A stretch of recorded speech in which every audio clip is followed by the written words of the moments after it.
안녕하세요. 올해로 36살 된 여자입니다. 변호사님 만나서 이혼 상담받을 때 세상에 정말 말도 안 되는 사건 하나가 발단이 되어서 이혼하는 부부들이 많다는 이야기를 해주셨어요. 그런데 제 경우도 자기가 봐온 이혼 사유들 중에서도 손에 꼽을 만큼 말도 안 되는 것 같다고 하더라고요. 하기야, 세상에 아픈 시어머니한테 죽 한번 끓여드렸다가 이혼한 사람이 저 말고 세상 천하에 또 어디 있겠나요? 이혼한 게 자랑은 아니지만 어디에라도 한번 털어놓아 보면 제 속이라도 후련해지지 않겠나 싶어서 이렇게 제 이야기 한번 해보려고 이렇게 찾아왔습니다. 결혼 생활 자체만 두고 본다면 그렇게 나쁜 편은 아니었어요. 문제는 시어머니께서 저희 집 근처로 이사를 오시면서 시작되었습니다. 바로 옆집까지는 아니지만 차로 가면 5분 정도 걸리고 걸어서도 15분 내외로 갈 만큼 가깝게 이사를 오셨거든요. 원래도 결혼 전에 신혼집 구할 적에 남편이 시댁 근처에 집을 구하면 어떻겠냐는 이야기를 꺼냈던 적이 있어요. 그때는 나름의 이유가 있기는 했습니다. 친정이 멀기도 하고 저희가 맞벌이 부부라 아이가 태어난다면 여러모로 도움을 받을 수 있겠지 않느냐 하는 이유였지요. 가까우면 반찬 같은 것도 해다 주실 테고 그때 당시는 저희가 차가 없었는데 급한 일 있으면 차를 얻어 타거나 빌려다 쓸 수 있지 않느냐 하면서 애 봐주는 것 말고도 여러모로 도움받을 일이 많을 거라며 저를 꼬드겼죠. 생각해보니 틀린 말은 아니다 싶어서 잠깐 혹하긴 했어요. 아버님이 저희 결혼하기 전에 돌아가셔서 어머님 혼자 지내시거든요. 어머니 걱정에 가까이 살고 싶어하는 마음이 굴뚝 같다는 건 이해가 갔습니다. 오히려 모시고 살자고 안 하는 게 어디냐 싶었죠. 그래도 왠지 모르게 내키지가 않더라고요. 제가 너무 쉽게 생각하는 것 같아서 주변 지인들한테 물어봤을 땐 차라리 돈을 더 주고 사람을 구했으면 썼지 시댁 근처에서 사는 건 절대 아니라는 조언도 들었기도 하고요. 결국엔 시댁 근처에 신혼집을 구하지 않았습니다. 출퇴근 거리라든지 이런저런 거 재보고 신혼집을 구했는데 하필이면 그게 하필 시댁과 정반대 방향에 있는 동네였어요. 그렇다 보니 시댁과는 오히려 거리가 너무 멀어진 셈이 되었지요. 의견을 냈던 게 남편이지만 이 결정에 별다른 불만을 갖지는 않았었습니다. 앞서 말씀드린 것처럼 다른 부부들처럼 멀쩡하게 잘 살았어요. 결혼하고 1년 정도 지나서 중고차이긴 하지만 국산 중형차로 한 대 뽑았고 그 차 타고 다니면서 주말이면 연애할 때 마냥 여기저기 놀러 다니고 참 좋았습니다. 저희가 경제적으로 넉넉한 편은 아니었다 보니 자녀 계획은 조금 미루기로 했고요. 나이 더 먹고 아이 가지면 노산의 위험이 있어서 걱정되긴 했었는데 이혼한 지금에 와서는 자녀 계획을 미룬 게 어떻게 보면 잘한 일 아닌가 싶기도 하네요. 아무튼 결혼한 지 어느덧 3년이란 시간이 지나고 있었는데 이때부터 조금씩 문제가 생기기 시작했습니다. 어버이날 때였나 언제인지 정확히 기억은 안 나는데 저희가 시댁에 방문했을 때 일이에요. 어머님이 굉장히 깔끔한 성격이셨는데 그날따라 집 상태가 평소랑은 다르게 지저분하더라고요. 그래서 남편하고 구역 나눠서 집 정리하는 거 도와드렸죠. 어찌나 지저분했는지 정리하는 데만 거의 2시간이 걸렸습니다. 다 하고 나니까 원래는 어머님 모시고 가까운 데서 외식을 하려고 했는데 진이 빠져서 어디 나가진 못하겠더라고요. 어머님이 뭔 외식이냐고 그냥 집에서 먹자고 하시길래 집에 있는 걸로 간단히 먹을까 싶었는데 냉장고에 보니까 반찬도 몇 가지 없고 그나마도 있는 건 곰팡이가 피어있고 아무튼 간단히 먹을 상황도 아니어서 배달음식 이것저것 시켜서 먹었습니다. 평소에 굉장히 깔끔하신 분이다 보니 이 상황이 조금 걱정되기도 했어요. 노년기에 찾아오는 우울증이 굉장히 위험하다고들 하잖아요. 어머님 상태나 집 상태를 보면 우울증을 의심하지 않을 수가 없었습니다. 그래서 제가 먼저 어머님한테 요즘 무슨 일 있으시냐고 조심히 물었어요. 아니나 다를까 어머님이 요즘 의욕도 없고 TV를 틀어도 맨날 봤던 것만 해주는 것 같고 재미도 없다. 혼자 지내는 게 익숙해졌다고 생각했는데 요즘 들어 부쩍 외롭고 그렇다. 하고 대답을 하시더라고요. 집에 가는 길에 보니 남편 표정이 많이 어두워 보였어요. 다른 사람도 아니고 자기 어머니 일인데 당연히 신경이 안 쓰일 리가 없었을 테죠. 얼마나 신경이 쓰이는 건지 며칠 내내 남편 상태도 정상은 아니었어요. 밥 먹다 말고 먼 산을 바라보질 않나 같이 TV 보면서 깔깔대다가도 한숨을 푹푹 내쉬질 않나 마침 제 친구 중에 정신과 의사 선생님과 결혼한 친구가 한 명 있었거든요. 인터넷으로 노년기 우울증에 대해서 따로 검색해보면서 이것저것 알아보긴 했는데 그래도 의사 선생님한테 직접 물어보는 것만 쉽겠나 싶어서 친구한테 부탁해서 친구 남편과 따로 만나는 자리를 가졌어요. 그 자리에서 그간 궁금했던 거, 혼자 노년기 우울증에 대해서 알아보면서 이해가 안 되었던 거 이것저것 물어봤습니다. 친구 남편이 제 이야기를 듣더니 노인성 우울증이 맞는 것 같긴 한데 솔직히 이야기만 들어서는 잘 모르고 병원에 와서 한번 검사를 받아보는 게 좋겠다는 대답을 해줬어요. 약물 치료를 병행할 경우 상태가 호전되는 경우가 많기 때문에 꼭 자기 병원 아니더라도 좋으니 병원에 한번 모시고 다녀오라고 조언을 해주더라고요. 그날 집에 돌아와서 남편 불러놓고 제가 들은 이야기를 해줬습니다. 언제 날 잡고 병원 한번 모시고 가자고요.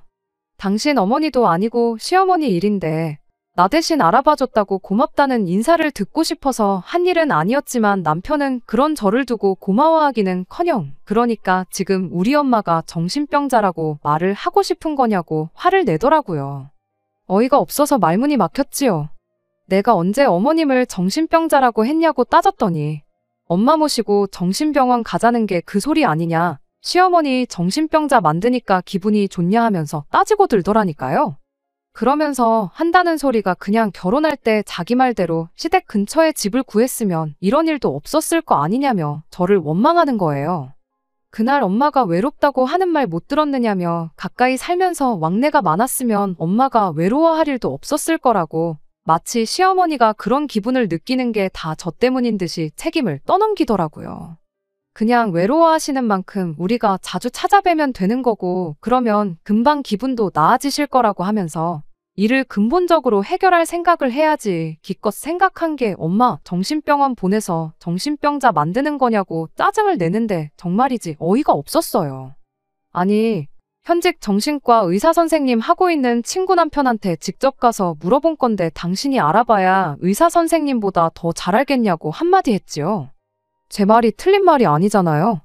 나는 어머님 증상을 가지고 이것저것 검색해보고 나름 공부하고 알아본 다음에 직접 제 발로 전문가 찾아가서 소견을 듣고 온 건데 아무것도 안 하고 한숨만 푹푹 내쉬던 인간이 의사보다 잘났다고 근본적인 해결책 운운하면서 떠들고 있으니 웃기지도 않는다고 한마디 해줬어요.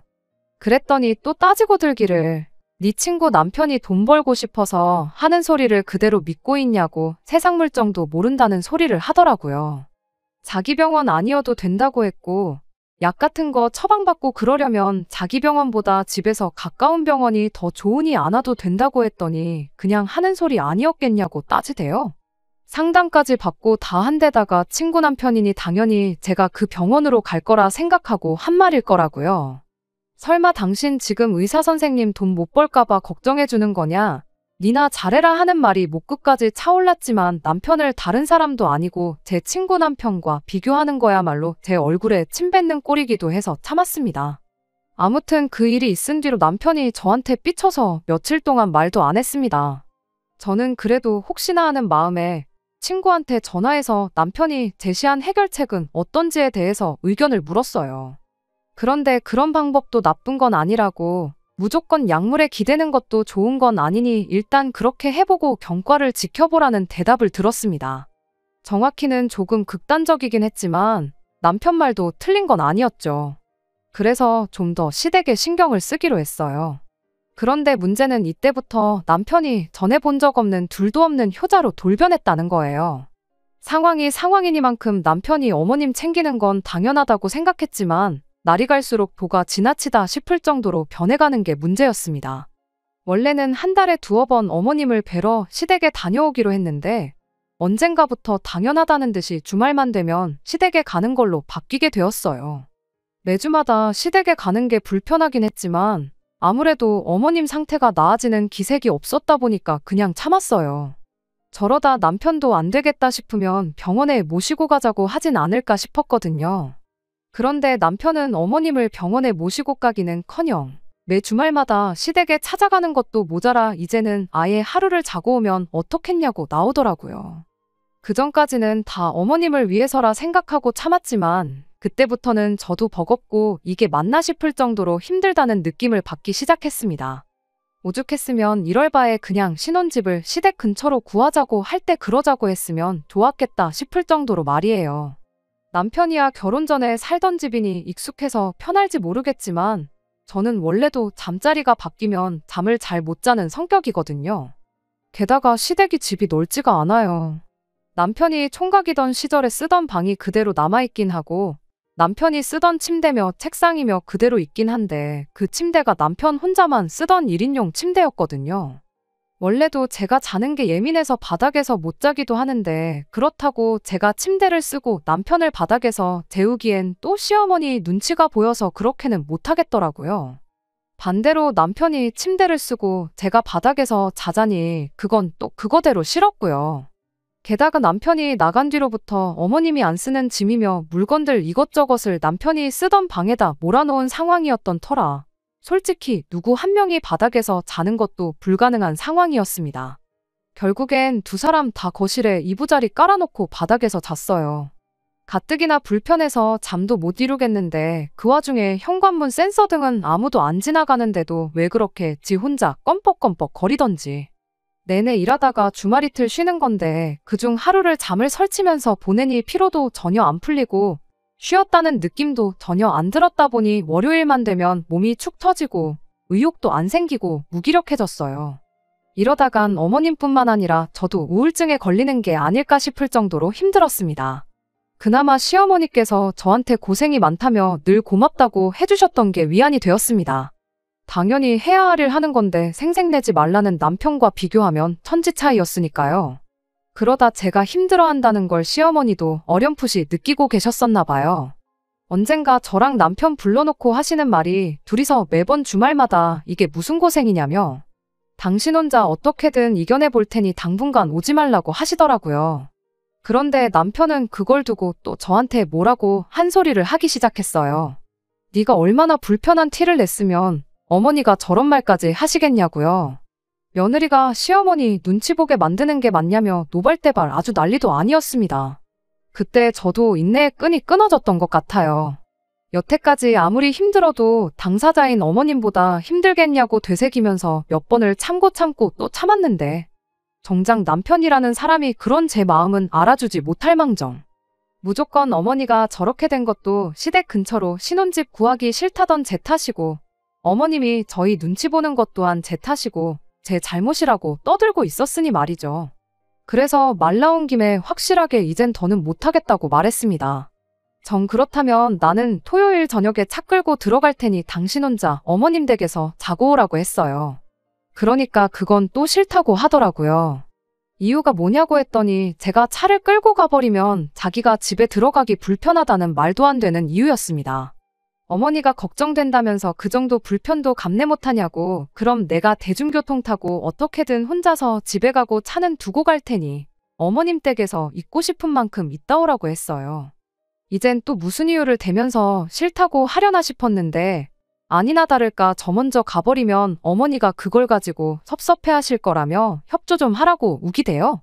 그만 오라고 먼저 말 꺼낸 게 어머님인데 뭘 자꾸 억지를 부리냐고. 그리고 하늘에 맹세코 힘들긴 했지만 내가 어머님한테 직접적으로 눈치 준 적 없었고 이렇게 계속 어머님 마음만 불편하게 두면 나을 병도 안 낫지 않겠냐고. 차라리 내가 일찍 들어가는 게 도와주는 거라고 한마디 했어요.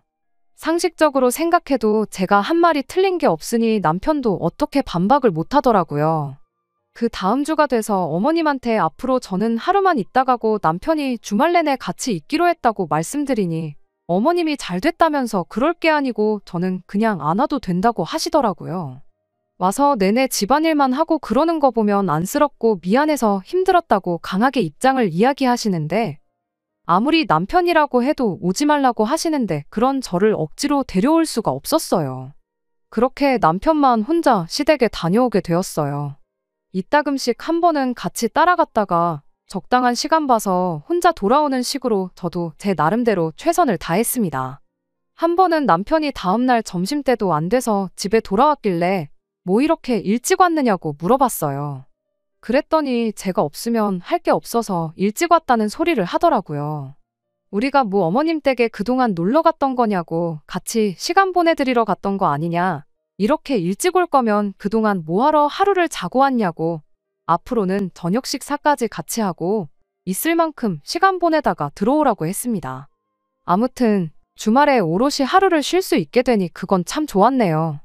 그렇게 남편만 혼자 시댁에 가기 시작한 지 한 3개월인가 지났을 때쯤 남편이 오며 가며 하는 게 너무 힘들다며 시어머니를 저희 집 근처로 이사시키면서 어머님과 가까운 거리에 살게 되었습니다. 어머님은 평생을 살아온 동네를 떠나기 싫다고 반대를 하셨다는데 남편이 막무가내로 우기니 어쩔 수 없이 추억이 남아있는 집을 정리하고 이사를 올 수밖에 없었습니다. 그 과정에서 저랑은 상의 한마디도 없었고요. 어머님은 당연히 남편이 저에게 말했을 거라 생각했기에 아무 말도 안 하셨던 거였어요. 집이 가까워지면서 시어머니와는 어쩔 수 없이 더 많은 시간을 함께하게 되었네요.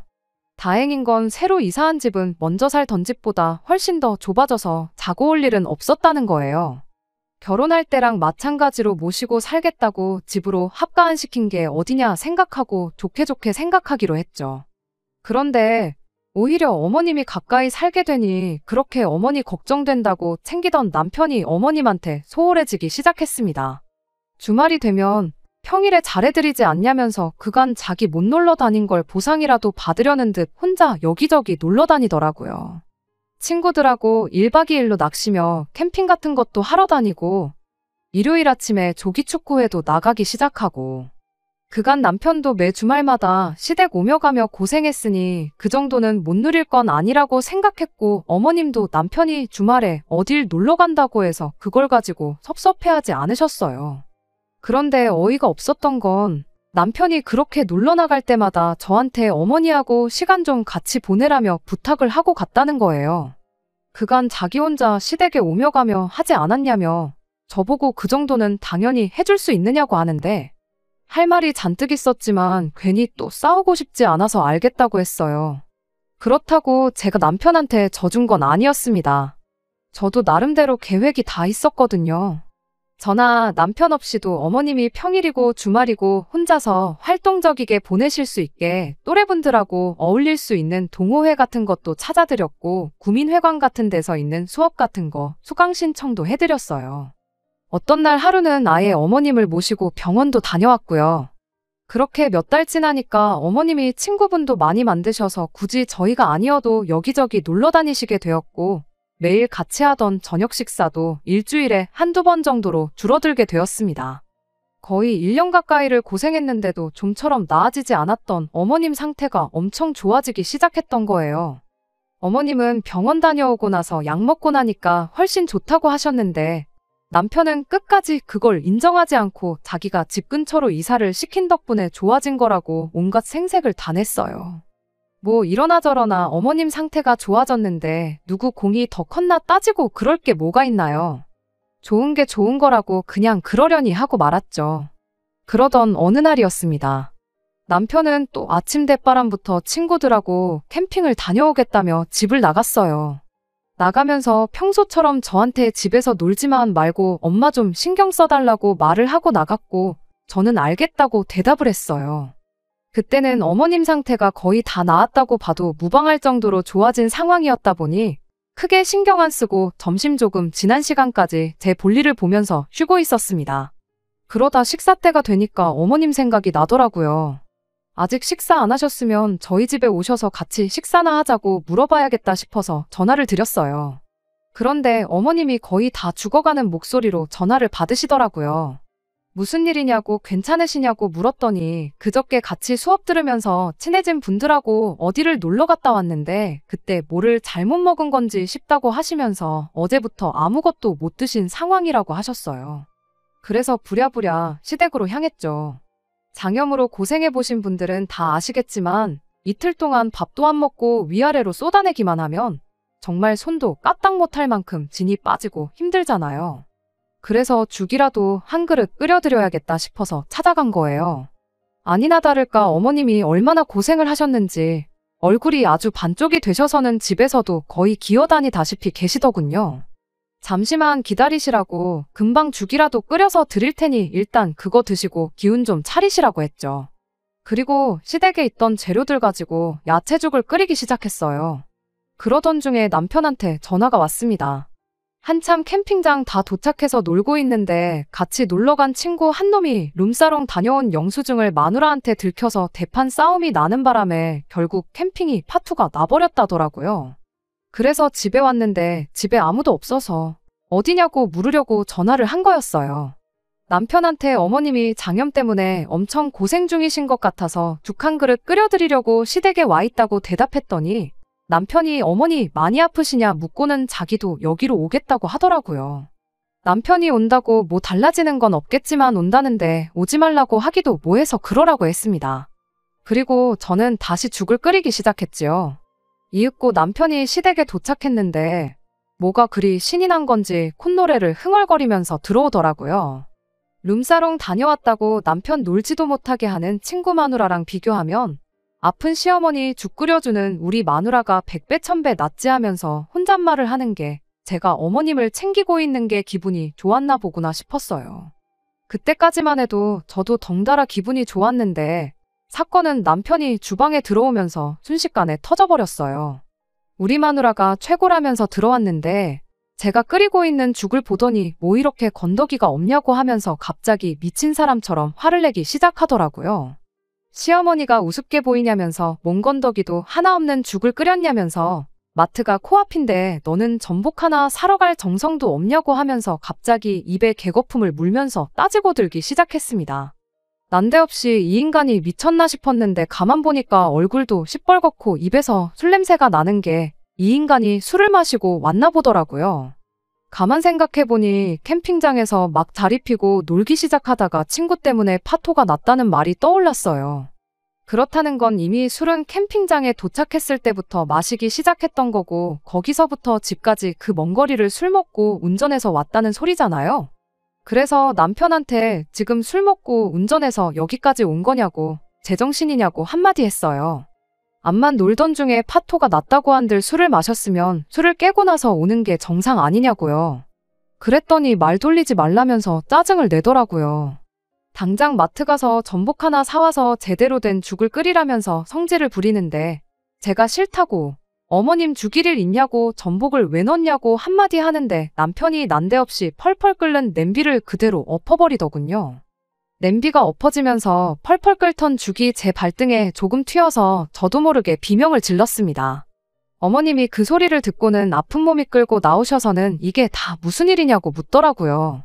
남편은 의기양양하게 시어머니 드실 죽에 전복 한 마리도 아까워하는 며느리 교육 좀 시켜주고 있는 거라고 하는데 어머님이 남편 말 끝나기가 무섭게 남편 따귀를 한 대 올리시고는 저한테 괜찮냐고 물어봐 주셨습니다. 그러면서 남편한테 한마디 했어요. 너는 어떻게 된 자식 새끼가 엄마 갑각류 알레르기 있는 것도 모르냐고. 안 그래도 아파 죽겠는데 나를 죽일 셈이냐며 주둥이로만 효도하지 말고 네 아내가 하듯이 행동으로 효도 좀 해보라고 하면서 냉동실에 있는 얼음 꺼내서 제 발등을 찜질해 주시더라고요. 하지만 어머님이 저한테 잘해준다고 한들 당시 남편한테 느낀 감정은 정말이지 그 어떤 말로도 표현이 안 되었어요. 제가 남편하고 결혼한 거지 시어머니랑 결혼한 게 아니잖아요. 술 먹고 운전하는 걸 이렇게 쉽게 생각하는 사람인 줄도 몰랐고 술 때문에 그랬겠지만은 어떻게 펄펄 끓는 죽을 자기 짜증난다고 엎어버리는 그런 욱성질이 있는 줄도 몰랐습니다. 그리고 내 남은 평생을 이 사람과 함께 할 수 있을까 하는 생각까지 들기 시작했어요. 상황이 일단락되고 남편도 어느 정도 술이 깨고 나서는 제 앞에 무릎까지 꿇고 미안하다고 싹싹 빌기는 했는데 그땐 도무지 제 마음이 풀리지가 않았어요. 하루가 지나고 이틀이 지나고 며칠이 지나도 남편과는 여기까지인가 보다 하는 생각이 변하지가 않더라고요. 남편이 제 근처에 있는 뭘 집으려고 팔을 뻗는데 괜히 심장이 떨리고 겁이 날 지경에 이르니 그때가 돼서는 이혼 말고는 답이 없겠다 싶었습니다. 그래서 그 길로 이혼 전문 변호사님을 만나 상담을 받았고 이혼 사유가 될 만한 부분이 한두 가지가 아니라는 답변을 듣게 되었습니다. 그리고 며칠 더 고민한 끝에 결국 남편한테 이혼하자는 말을 꺼내게 되었어요. 그때도 얼마나 떨렸는지 몰라요. 또 이 사람이 눈깔이 뒤집혀서 해코지를 하지는 않을까 싶었거든요. 다행히 맨정신일 때 남편은 술 마셨을 때와는 다르게 꽤나 이성적이었네요. 두 번 다시 그날 같은 실수가 없게 하겠다고 정말 미안하다고 그날처럼 싹싹 빌기 시작하는데 무릎까지 꿇고 빌고 있는 남편을 보니 안쓰러운 마음이 들긴 했지만 같은 일이 또 일어나지 않을 거라는 보장이 어디 있나요? 그날은 끓는 죽으로 끝이 났지만 다음엔 뭐가 될지 모르는 일이잖아요. 저는 끝내 제 뜻을 굽히지 않았어요. 남편은 자기 혼자 빌어서는 안 되겠다 싶었는지 어머님까지 집에 불러냈습니다.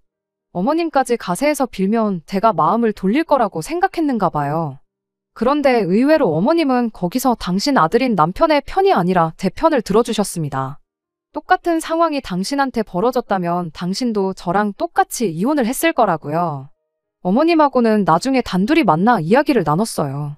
솔직히 이혼 안 했으면 하는 마음이 굴뚝 같지만 그 꼴을 내 두 눈으로 똑똑히 봤는데 어찌 이혼하지 말라는 소리를 하겠냐고. 당장 당신한테도 딸이 있었다면, 그리고 그 딸한테 똑같은 일이 벌어졌다고 가정하면 딸이 이혼을 안 한다고 해도 당신이 나서서 시키셨을 거라고 하시더라고요. 마지막으로 제 덕에 당신 마음의 병도 다 나았고 새로 이사 온 동네에서 새로운 친구들 만나게 도와줘서 이렇게 제대로 인생의 2막을 시작하게 만들어준 게 참 고맙다고 평생 저에 대해서 좋은 기억만 간직하고 살겠다는 말을 해주셨네요. 어머님까지 나서서 이혼을 하라고 하시니 남편도 결국 그 뜻을 꺾을 수 없었고 그렇게 저희는 합의하에 이혼하게 되었습니다. 삐뚤어진 효심이 멀쩡한 사람을 이렇게까지 변하게 만들 줄은 몰랐습니다. 남편이 원래부터 그런 사람이었다고 한다면 할 말 없지만 그래도 같이 살면서 좋았던 기억만 남기려고 노력해 보려고요. 끝까지 들어주셔서 감사합니다. 오늘의 사연은 여기까지입니다. 구독과 좋아요, 알람 설정 부탁드리고 더 좋은 사연으로 다시 찾아뵙겠습니다. 감사합니다.